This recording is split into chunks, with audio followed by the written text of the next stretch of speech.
हमें common platform के विषय में बड़ा मन रख करके सोचना ही पड़ेगा। किसी एक के पास बहुत उत्तम चीज है तो ये मान करके न बैठे कि मेरे पास है, मैं तो किसी को दूंगा नहीं, मैं अपनी ताकत बनाए रखूंगा। एक समय आएगा, कितनी उत्तम टेक्नोलॉजी होगी और लोगों के सहयोग में नहीं होगी तो स्टैंड अलोन निकम्मी हो जाएगी। और इसलिए टेक्नोलॉजी में भारत के संदर्भ में सोचना, हमारी सभी best practices, best innovation common link वाले ही होने चाहिए, इंटर ऑपरेबल होने चाहिए, एक दूसरे के साथ लगातार सरलता से बात कर सके, ये व्यवस्थाएं अनिवार्य हैं। साथियों, आज फॉरेंसिक साइंस का महत्व बढ़ रहा है और वो सिर्फ पुलिस महकम के तक सीमित नहीं है जी। लीगल फर्टेनिटी को फॉरेंसिक साइंस समझना पड़ेगा, जुडिशरी को फॉरेंसिक साइंस समझना पड़ेगा, इवन हॉस्पिटल को भी फॉरेंसिक साइंस समझना पड़ेगा। इन सबके प्रयत्न से ही फॉरेंसिक साइंस का उपयोग क्राइम और क्रिमिनल को सजा दिलाने में बहुत काम आ सकता है।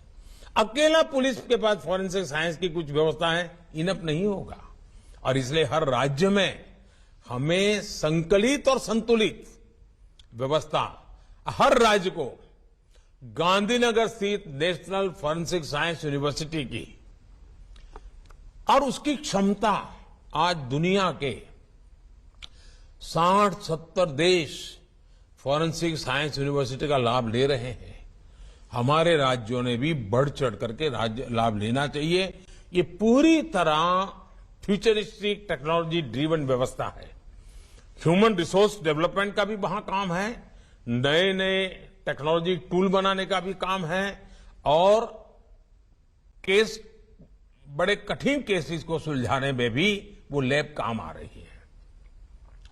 मैं समझता हूं कि इस व्यवस्था का उपयोग सभी राज्य सक्रियता से कैसे करें।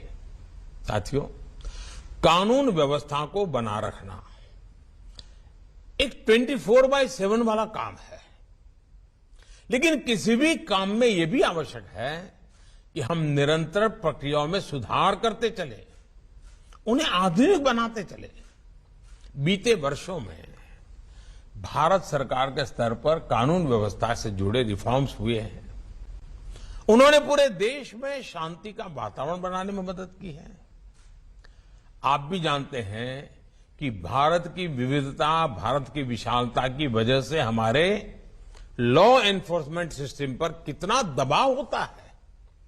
इसलिए बहुत जरूरी है कि हमारा ये सिस्टम सही दिशा में ऊर्जा लगाएं, वरना हमने देखा है कि कितने ही अनावश्यक केसों में छोटी छोटी गलतियों की जांच में ही पुलिस डिपार्टमेंट की ऊर्जा चली जाती है। इसलिए हमने व्यापार कारोबार से जुड़े अनेकों प्रावधानों को अब डीक्रिमिनलाइज कर दिया है, उन्हें अपराध की श्रेणी से बाहर निकाल दिया है। 1,500 से ज्यादा पुराने कानूनों को समाप्त करके भविष्य का बहुत बड़ा बोझ कम किया गया है। मैं तो राज्यों से भी आग्रह करता हूं, आप भी अपने यहां कानूनों को इवेल्युएट कीजिए।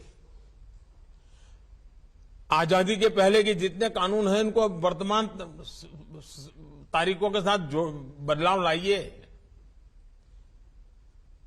हर कानून में क्रिमिनल एंगल और निर्दोष नागरिकों को परेशानी, वो वक्त चला गया है जी। साथियों, सरकार को अब जैसे स्वामित्व योजना, ये स्वामित्व योजना के तहत देश के गांवों में ड्रोन टेक्नोलॉजी के माध्यम से प्रॉपर्टी कार्ड वितरित कर रहे हैं। वो भी जमीन से जुड़े विवादों को कम करेंगे, झगड़े खत्म होंगे गांव के। वरना गांव की समस्या ज्यादातर 1 फुट जमीन इसने ले ली, उसी में से बड़े बड़े झगड़े हो जाते हैं। साथियों, परोक्ष और अपरोक्ष शिविर में प्रधानमंत्री नरेंद्र मोदी ने बड़ी बातें रखी और कहा कि कोरोना काल में पुलिस की साख बढ़ी है, राज्यों की एजेंसी में तालमेल बेहद जरूरी है। अपराधी तकनीकी का इस्तेमाल कर रहे हैं, उन्हें रोकने के लिए हमें भी तकनीक का इस्तेमाल करना होगा। तकनीकी से अपराधी जो हैं वो पकड़े भी जा रहे हैं। प्रधानमंत्री नरेंद्र मोदी चिंतन शिविर में उन्होंने कई महत्वपूर्ण बातें बोली। नारकोटिक्स को ध्यान में रखते हुए जिस तरीके से अपराध लगातार बढ़ता जा रहा है, ऑनलाइन टेररिज्म बढ़ रहा है, उसको लेकर प्रधानमंत्री नरेंद्र मोदी की बड़ी बातें। और एक सबसे बड़ी बात पीएम मोदी ने कही कि जरूरी है कि हमें परसेप्शन बदलना है। जिस तरीके का परसेप्शन एनडीआरएफ एसडीआरएफ के लिए है, कुछ वैसा ही पॉजिटिव परसेप्शन पुलिस को भी बिल्ड करने की जरूरत है।